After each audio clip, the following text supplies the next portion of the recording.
పుణ్యాహవాచన కార్యక్రమం చాలా విశేషమైనది.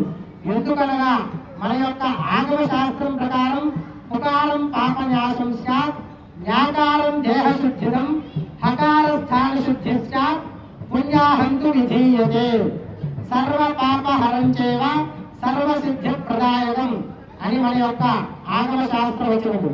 అనగా పుకారం పాపనాశం స్యాత్, ఆ పుణ్యాహవాచనంలో పు అనే అక్షరము మన యొక్క పాపాన్నంతయు కూడా నశింపజేస్తుంది.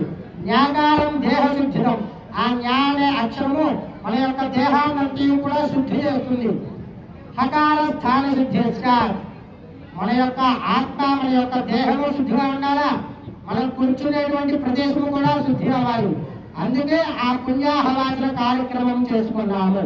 హకార స్థాన శుద్ధి స్యాత్ పుణ్యాహంతు విధీయతే. ఈ పుణ్యాహ కార్యక్రమం చేసుకోవడం వలన సర్వ పాప హరంచేవ సర్వసిద్ధి ప్రదాయకం, అన్ని పాపాలు కూడా పోయి మన చుట్టుపక్కల ఉన్నటువంటి ప్రదేశ దోషాలు కానీ వాస్తు దోషాలు కానీ అన్నీ కూడా పోయి మనకి శుభం కలగాలని చెప్పి ఆ పుణ్యాహవాచన కార్యక్రమం చేసుకుని ఆ యొక్క జలాన్ని విగ్రహాల మీద మన వచ్చిన వాళ్ళ అందరి మీద ప్రోక్షణ చేసుకున్నాం.